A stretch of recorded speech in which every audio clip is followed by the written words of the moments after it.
Well, good morning, everybody, and welcome to the AXR Sales and Marketing Director Incubator. My name is Mike Dixon. I lead the sales and marketing practice for AXR Recruitment and Search. Today's guest is Tamara Howe. Now, Tamara is General Manager of Kellogg's New Zealand and Corporate Affairs Director for Kellogg ANZ. Tamara joined Kellogg in 2003 as a brand manager and has gone on to work in local and global marketing roles in Australia and the US. Alongside her current role, she's a director of the Kellogg Australia Charitable Foundation and an Australasian industry advisory member for the Edinburgh Bass Institute of Marketing Science. So welcome, Tamara. How are you this morning? Thanks, Mike. Thanks for having me. I'm terrific. It's fantastic. And you joined us from Auckland, which I think our first guest from across the Tasman. And how's life over there at the moment? Yes, well, we're in level 4 lockdown at the moment as well. So unfortunately, we can't even get takeaway coffee at the moment. But hopefully we will be seeing the light at the end of the tunnel soon. Oh, excellent. Well, I'm not sure what phase lockdown we're in, but we can get takeaway coffees. Well, again, depends which part of Sydney you're in. It seems to vary a little bit day by day. But anyway, we're getting used to it, hopefully for not too much longer, though. Now, guys, for those of you new to today's session on the live call, welcome. You are muted, but we'd love to hear from you. So there's a chat facility. Please feel free to jump on, ask questions as you go. And in terms of time, we'll be done by about 8:45. If you have to jump off earlier, don't worry. You can get the whole session on the podcast, Your Future in Sales and Marketing. It'll be on the podcast next Thursday, available on Spotify and Apple Podcasts. So if you haven't subscribed already, you're missing out. So jump on and be a subscriber. Now, talking about your career, Tamara, you've lived in the States, from Australia, now living in New Zealand. But I was curious, if you had to pick anywhere in the world to live, in a post-COVID world, and where would it be? Well, you've actually asked me a question about my future retirement plan, Mike. So I'm hoping once I am able to retire one day that I would spend half my time probably in Sydney and the other half in an island called Simi in Greece, which is where I have family, and usually get there about once a year or two, and really missing it. So can't wait until we can start traveling again. Wow. Where is that a big island, small island? Small island, only about 2,500 folks on the island, and it's absolutely paradise. Oh, that is incredible. Is it classic Greece with the kind of architecture and, craggy kind of coastline and little sandy beaches and all that kind of stuff? Exactly, but without all the tourists and the expensive tourist prices. It's a little tucked away. You can't fly in there directly, so it makes it a bit more special. Oh, beautiful. Well, hopefully there won't be too many more visitors after you've just promoted it on today's podcast. So hopefully all good. Cool. Well, let's get into your career, Tamara. I'm always curious as to how people get into their marketing career. So talk to me about your early decision-making. Was it always marketing, or did you think about other pathways? I did think about other pathways. I as you asked me that question, I really thought back to how I did make the decision to get into marketing. And I was probably tossing up when I was picking what university degree I wanted to do, whether I did a law degree or whether I did a commerce degree. So I'd enjoyed both. I really enjoyed mock trial and debate team and loved that part of it. But then I also did a program called Young Achievers Australia when I was in high school, and that was all about running our own business. And I love that as well. So then I decided at the end of the day, I thought there'd be more opportunities to do a commerce degree to get into the business world. So I decided to do marketing. And what was your first step in?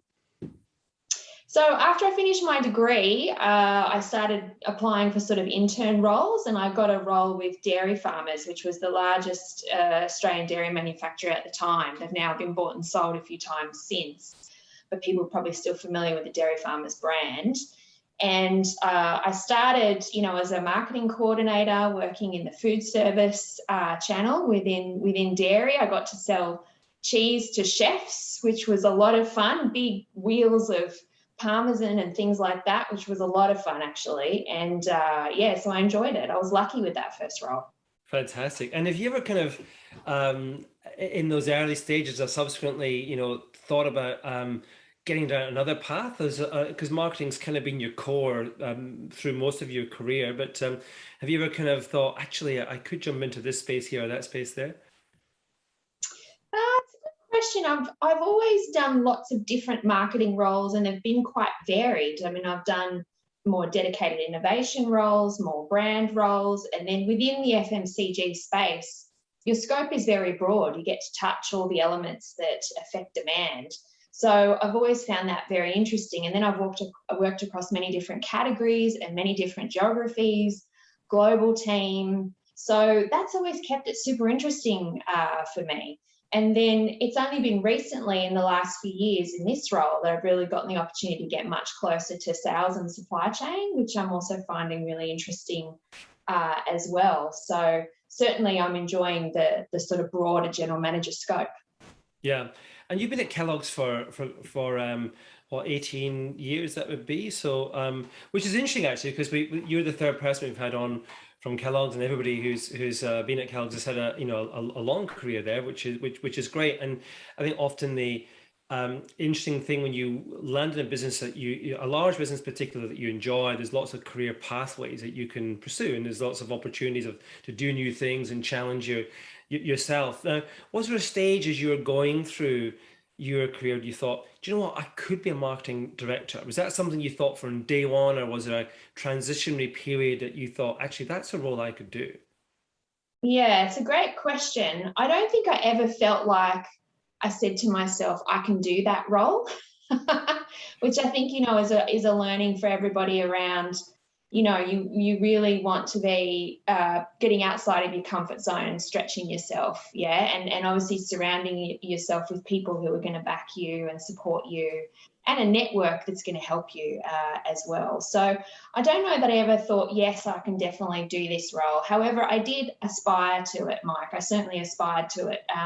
And when I came back from the US back in 2014, that was when I really did think, this is something I'd love to work towards. By that stage, I'd had good depth and breadth of experience, and I had that good network that I felt was going to set me up for success to take on that sort of, head of function role.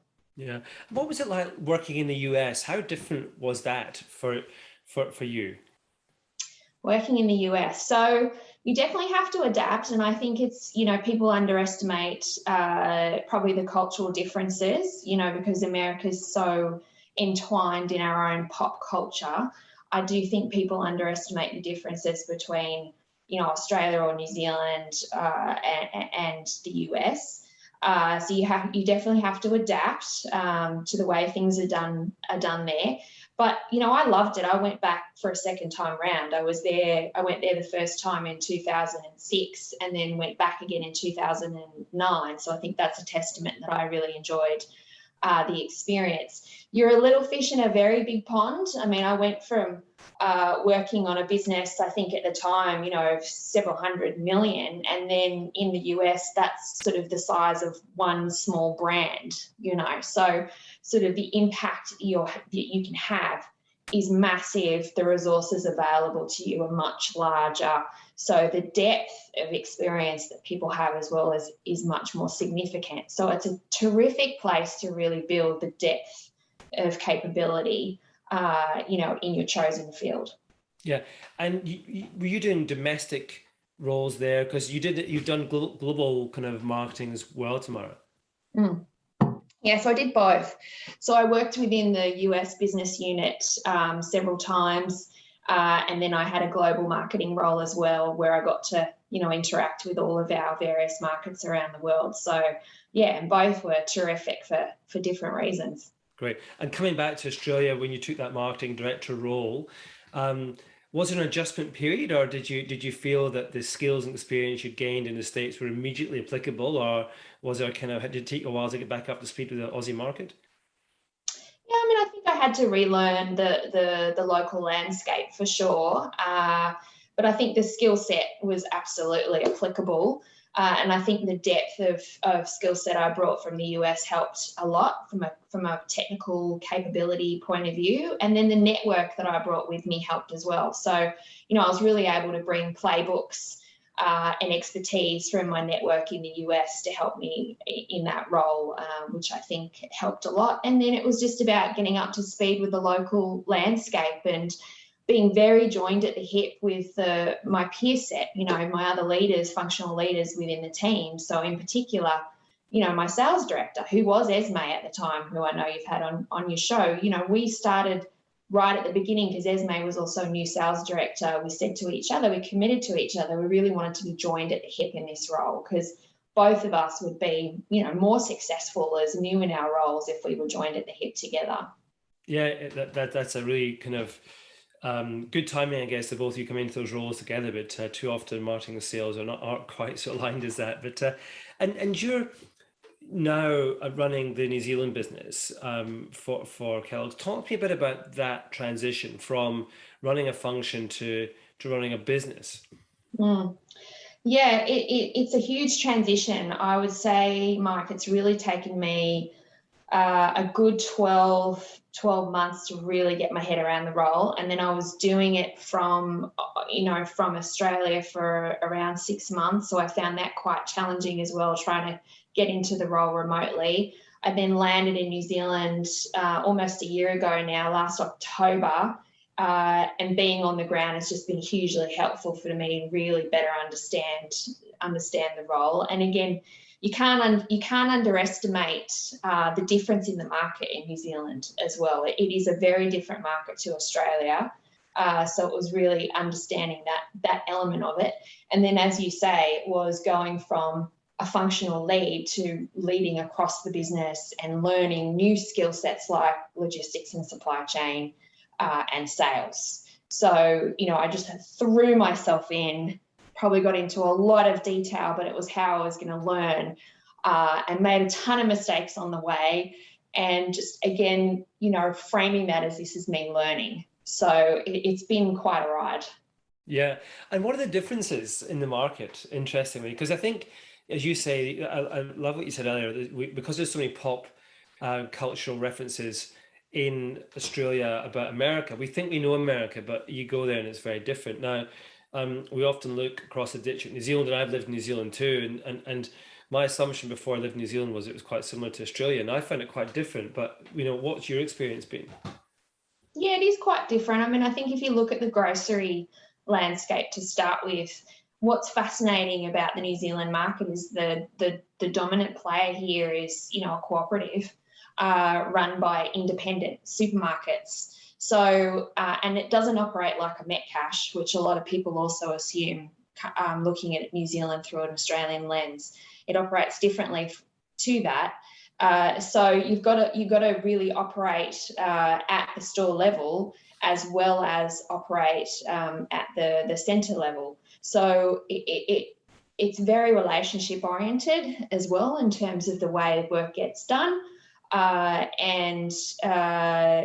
you need to adapt, you know, accordingly to the way things work in New Zealand.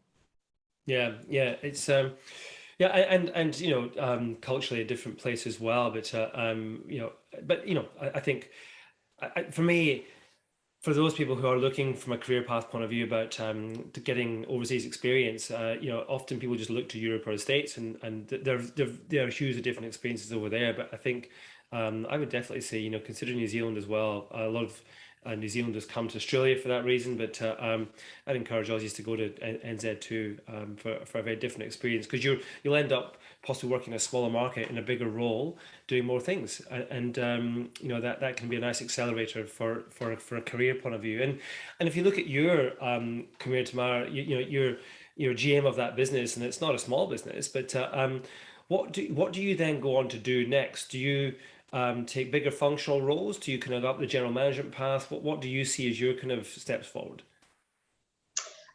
Great question, Mike. I think I'm still sort of figuring that out for myself. I think all of those options are open. I prefer to sort of keep my options open and see what comes up. A lot of the time, you got to take up the opportunities when they're presented. You know, I don't feel like anything ever kind of goes to a beautiful plan that's laid out, you know, even though of course those get done as well. I just feel like it never kind of works out that way. So, you know, I'm definitely open to either. I love driving the commercial side of the business in the sort of broader scope. I also love marketing as a discipline. So, you know, I would be very happy to do either of those things. Yeah. And just very briefly, the corporate affairs side of your role. I mentioned that at the beginning of the session for those who are on right at the start, but what actually is that? So in a nutshell, it's about protecting our corporate reputation. So we have a goal to hit. We have a sort of a global reputation tracker, if you like, where we track the Kellogg corporate reputation with consumers and shoppers. And we measure that on a global basis and, you know, versus our peer set. And it's all about protecting our reputation. So I'm happy to say you know, we have a very good corporate reputation score. The latest score, I think, is around 84%. You know, that's up in best practice. So the team do a terrific job.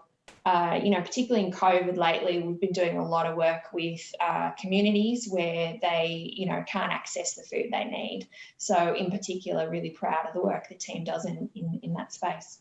That's a really interesting part to your role, I can imagine. But if talking to and thinking about the whole concept of the podcast and the program we run is to, you know, talk to senior leaders like yourself, Tamara, who can share their experiences with more junior and mid-career people who are kind of figuring out what their pathways are forward, but, you know, not that we ever have the pathway completely nailed. But when someone's kind of sitting there perhaps in a brand management type role and thinking, well, I think I really would at some point love to be a marketing director.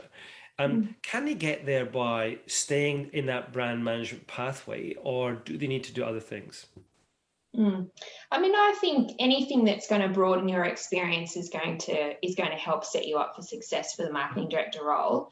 If I look at my own career, I have stayed in marketing the whole time, but the roles I've taken have been quite broad and varied. So as I said, I worked across different geographies, global teams, business units, brand marketing, innovation.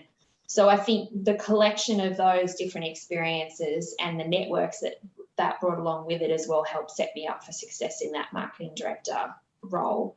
So I think the broader the collection of experiences you can get, that's the better thing that's going to set you up. Yeah. Now, there comes times in everyone's career where they feel they're ready for a move, and they're either underutilized or just feeling, you know, they've maxed out they're learning a particular role, but there doesn't seem to be any obvious step in the business. How should they approach that? What would your advice be to that person? So they feel they're ready, but they don't see a role, is your question. There's nothing obvious there. So what should, how would they approach that? Or what should they do if they feel, yep, I'm that next step, that I'm up for it, but I can't see the obvious step. No one's moving in the business to create that opportunity for me. Yeah. So I guess a couple of thoughts on that. I mean, a great piece of advice I had was, a career should be a marathon, not a sprint. So I think you want to be really choiceful and thoughtful about, you know, if the role's not ready in the next sort of 6 to 12 months, but you feel like you're making an impact and you're in a culture that you enjoy and you still feel like you're learning and growing, then, you know, patience, I think, is important, right? Remember, marathon, not sprint. At the same time, I am sure your boss, and I know I would love this, would be very open if anyone came to them and said, you know, I feel like I can do more, I want to be stretched, I want to take on, you know, projects, etc. I'm sure they would make that happen. Certainly in our business, we often look at how we can provide sort of stretch projects and stretch assignments for folks who want to develop, you know, additional skill sets or leadership opportunities. Those experiences are always available. You just may need to ask or even proactively suggest. Yeah, I agree completely. I think too often I have somebody who gives me a call as a recruiter who says, I'm ready for a move. And you talk about how have you, how's that conversation gone with your business? And if they haven't had the conversation, then my first answer is, well, go and talk to business, because Mm, you don't, you need to leave when it's the right time. And that mm, means that you've explored the opportunities within internally, and they may not be there, but you know, almost every boss will be delighted to have that chat with you and mm. figure out, how they can actually make more use of your talents, and if you've got capacity. So don't sit on it. Have the conversation. I completely agree. Question in from the chat, Tamara from Amjad. What's the biggest wind of change that you've experienced recently, post-COVID era, that has shaken or challenged your leadership style and pushed you to groom the business and organization? So I guess, what's kind of really challenged you in the last 6 to 12 months? Ah, that's a great question. I would say, I mean, I feel like everyone's going to answer COVID to that question, but I'll be a bit more specific. So I'm a very extroverted person and I love working with people.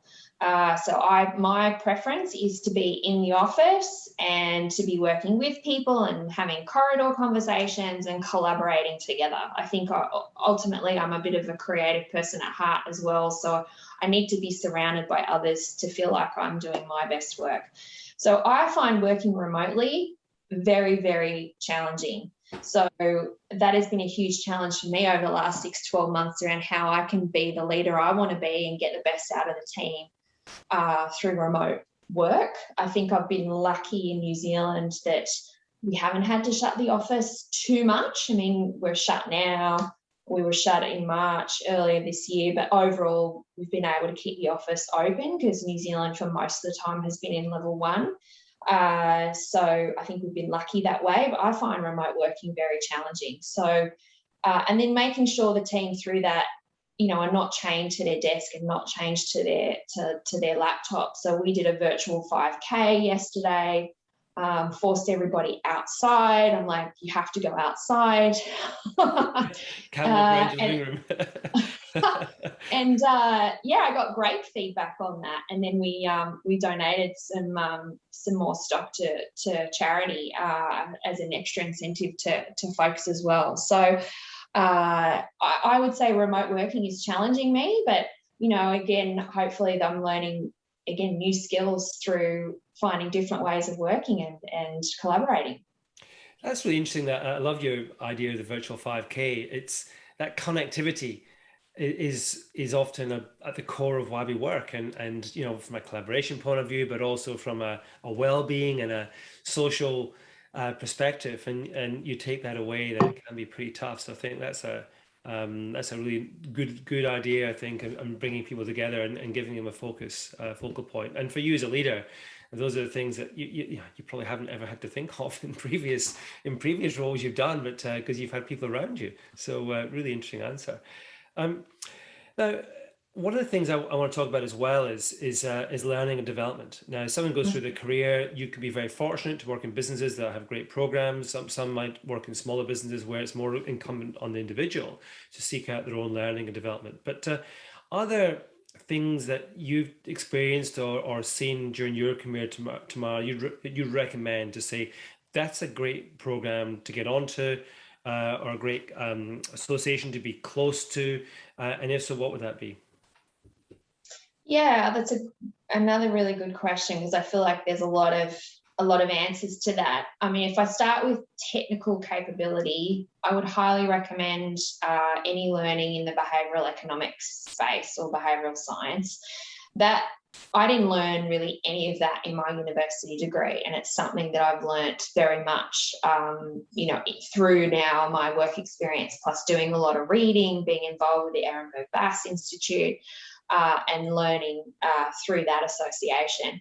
I think it's a huge shift as a marketer, particularly from the training I got in university, to move from what was training that was very much based on attitudes and focus groups and concepts, but that's not how humans make decisions. Humans make decisions intuitively and emotively, and therefore it's very much one where you have to observe behaviour. So it's quite a shift. So any opportunity to develop your skill set and your understanding of behavioural economics, behavioural science, I'd highly recommend. I think all marketers need to make that shift over, particularly if you did your training 20 years ago and behavioural economics was still quite nascent.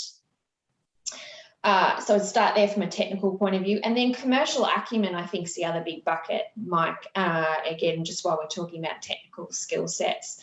So any opportunity to develop your understanding of the P&L, financial acumen, revenue growth management, and then e-commerce is probably the other one. You know, I think they're all the key areas where we need to be, you know, really technically sound in those spaces.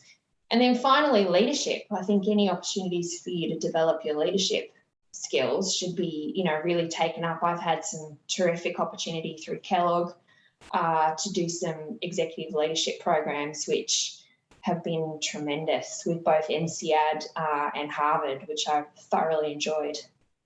There's some great advice there. I think one of the areas I talk a lot, you know, it's interesting. I've been recruiting for a chief consumer officer recently, and I've got another CMO role I'm going to be working on as well. And one of the things that I think is often disregarded by individuals when they are looking at that step up to senior leadership is they often focus very much on how technically skilled they are and think, how do I tick the boxes from a technical point of view? Now, typically when you're getting towards that senior level, most people have got the technical skills. And I think what you described there in terms of behavioral economics, I think that's a great different perspective to say that, you know what, you feel you could be there technically, but there's always fields evolving that are going to help you dial up your capability and ability to see things from a different perspective.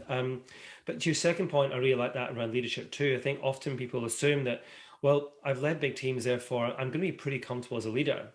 But actually, when I recruit, one of the biggest things I talk to is how clear are you on your leadership journey from a developmental point of view? You know, yeah, I want you to be able to talk to your strengths and how that can impact you and your role and how that influences the business both up and down.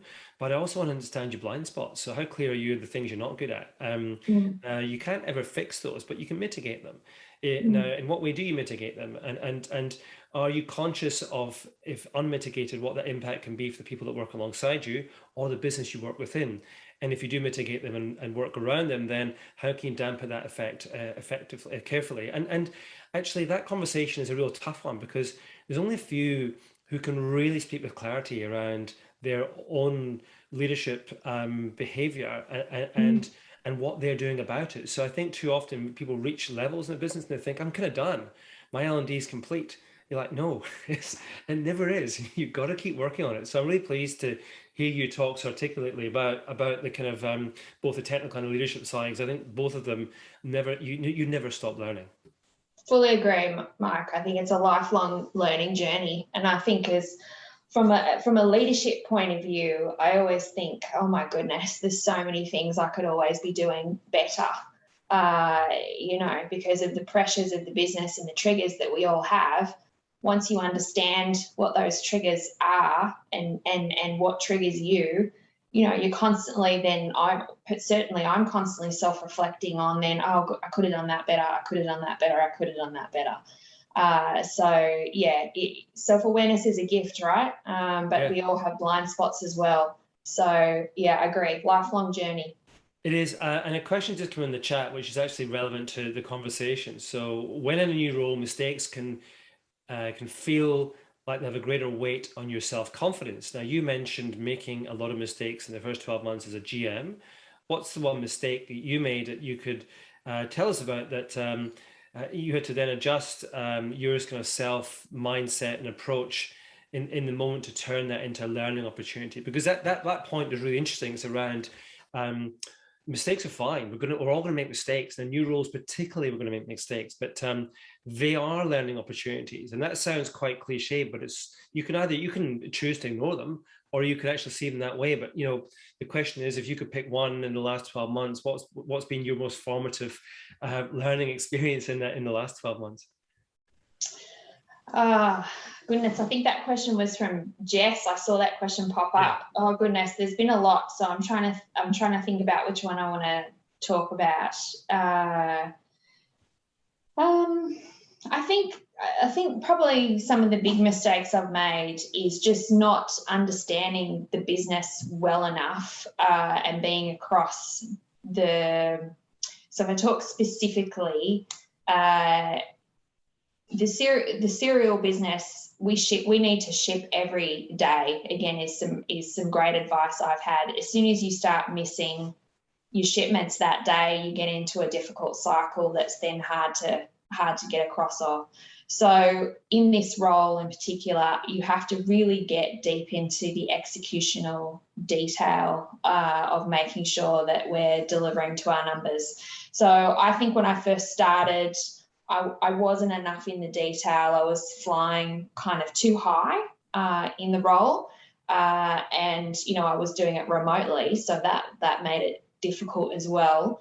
So I've really had to get into the detail of the role. Now that's getting very specific. That's right into sort of how we plan promotions, and really talking a lot to customers, and being across that detail even on a daily level. What is our stock level, at our customers, for example, our inventory levels.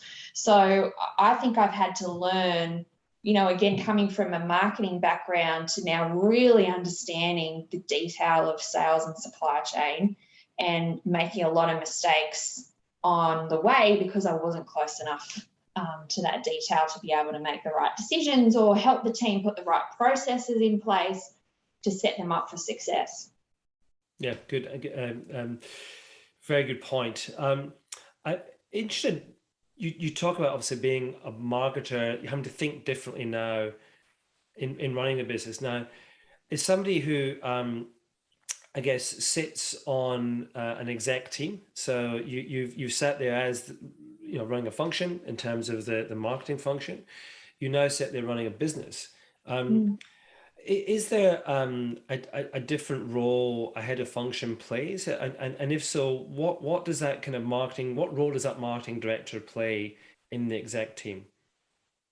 Yeah, so I think the marketing director plays a critical role because they're the voice of the consumer, and I think ultimately, that is the role that they need to drive through the organisation. And what that also means is, they manage the health of the assets of the brand. So at the end of the day, Kellogg's has been successful for over 100 years now because they have these amazing assets, in our brands, like Pringles, for example, which we bought recently, but even other assets like cornflakes, right, which WK invented the cornflake. So those brands are huge assets, and it's the marketer's job to build those assets and protect those assets. So, I think that's at the core of the business success. So I think that's a very critical role they play. And then at the end of the day, the marketer's job is also about the long-term demand generation for the business as well. So sustainable demand generation over time. So I think the marketing director has a critical role in those areas. And I'm curious too, because you talked about the changing role you have now, seeing at a micro level to an extent, for instance, stock, customers, and understanding the business from the customer point of view. When you go, back into a functional role, for instance, or you are looking at your marketing leaders now within New Zealand, do you see the role of marketing with customers differently? Will it change the way in which you work with customers, or is it just giving you a different perspective? Just a different perspective, Mike. I mean, I think the role of marketing is still the same here in New Zealand, for sure. I mean, we draft and borrow a lot of what our Australian team does. So we have a smaller team here, for example. But, there is some executional nuance and some differences in the way we go to market, and some differences in terms of the competitive landscape and what our customers need, etc. So I think ultimately, still play that critical role. And does the marketing director the relationship they have with customers. Is that evolved? Has that changed over recent years in your experience? Uh, Again, I think great marketing directors should have a good, close relationship with customers because one of their key stakeholders. So even though at the end of the day, they're probably more focused on the consumer, we need to execute through our customers. So, I think that's a critical stakeholder for a marketing director. That'll also help them be more successful again with their peers and their boss. So, I think unless a marketing director can talk the language of the customer and the shopper and the category, and have that good relationship with the customer, it's going to be difficult for them to work, as we talked earlier, joined at the hip with the sales director and related with their CEO, for example. Yeah, that kind of joined at the hip relationship is interesting. How does that actually work in real terms? So, because we've talked before on the podcast about this healthy tension between sales and marketing, but you seem to be talking there of actually more alignment than tension. Is that fair to say? Yes. So, what does that mean in real terms? Well, if I refer back to the way that Esme and I used to work together, for example, we would talk, daily, pretty much. And we were, as a full team, we were again talking and collaborating at least weekly, if not bi-weekly. So we had common goals. If we take innovation, for example, we had common goals on innovation. We would, I would go to the customer and present that innovation with the sales team. So, I feel we had very strong alignment. Yeah, cool. Now, on the kind of move, and we touched on this earlier in terms of your career path and different ways you could go tomorrow, but the move from kind of marketing director to CEO is, we don't see it hugely often. I think we're starting to see it a little bit more.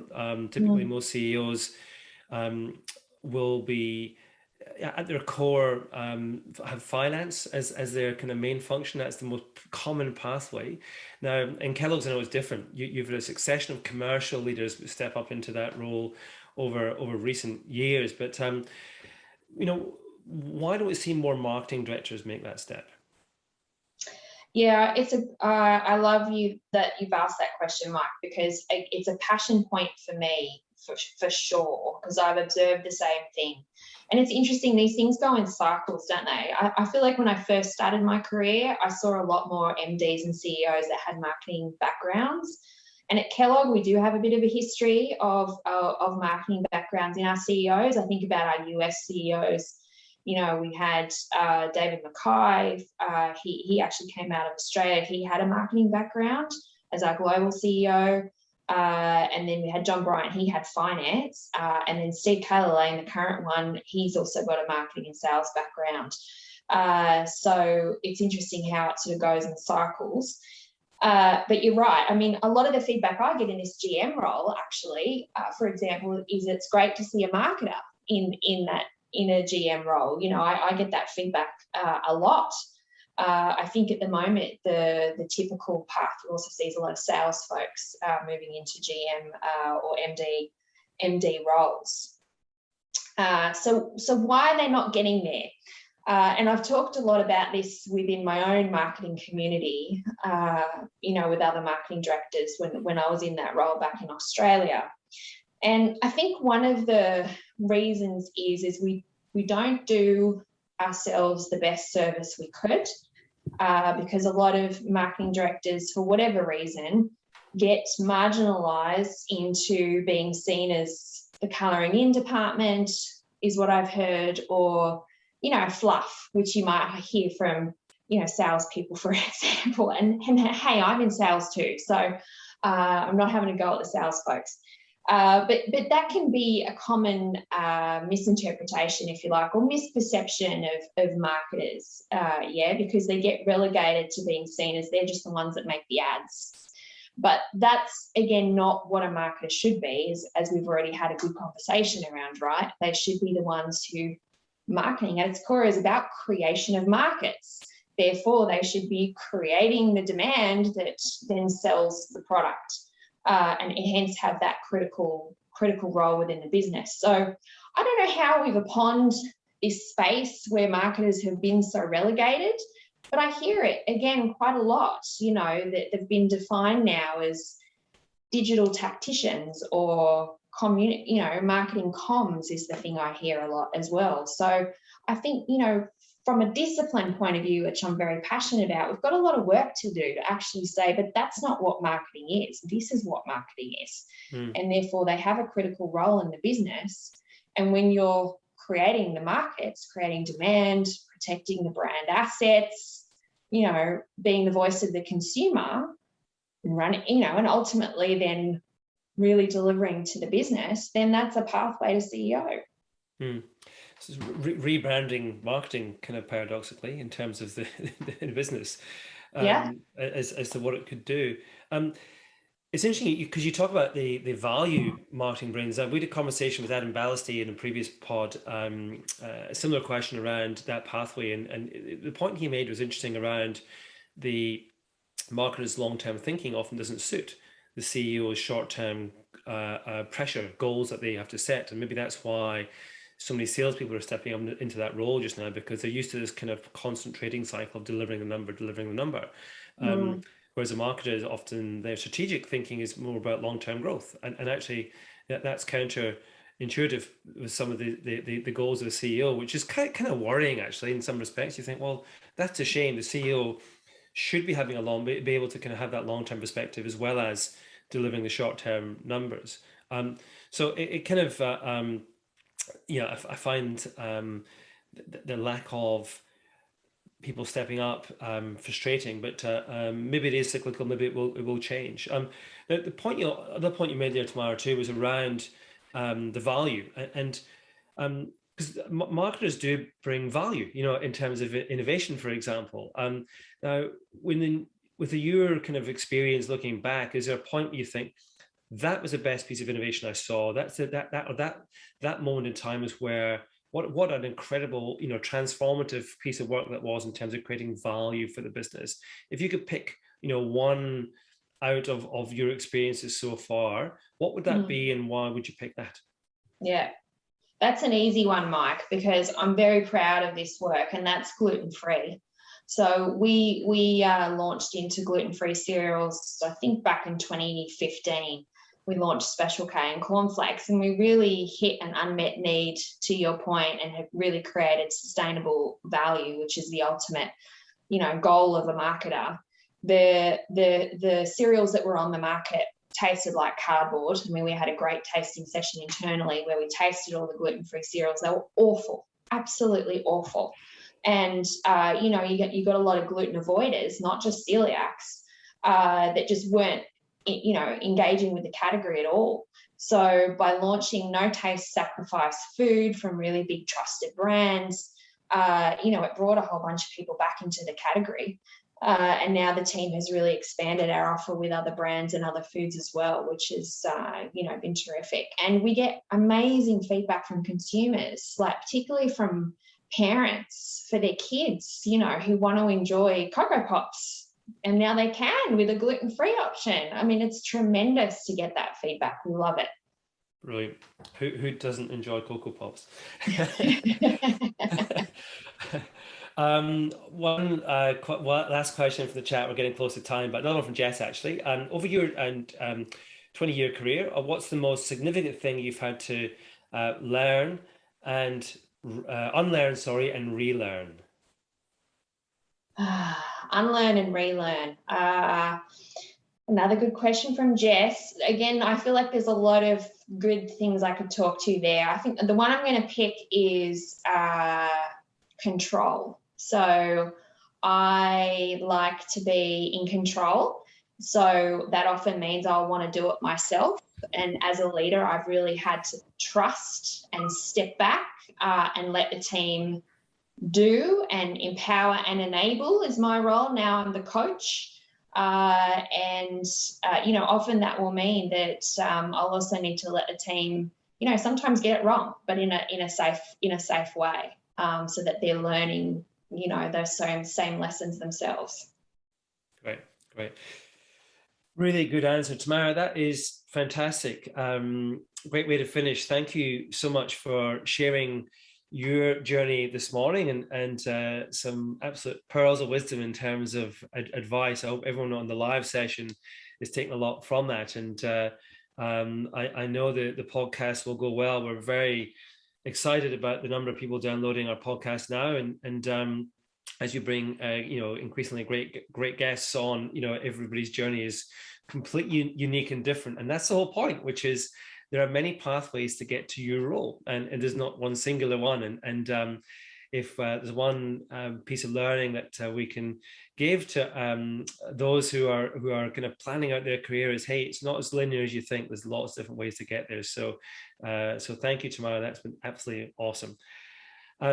Guys, next up in 2 weeks is a sales director incubator with a difference. We've got Dave Tuffin and Craig Wagner, who split the sales director role for Blackmore's coming on. And then in a couple weeks after that, October 7th, I interviewed Gerard Smith, who's the new CMO of Freedom Foods. So lots to talk about in terms of the journey of that business. To reiterate, all the sessions from 2020 and 2021 are available on the podcast, Your Future in Sales and Marketing, on Spotify or Apple Podcasts.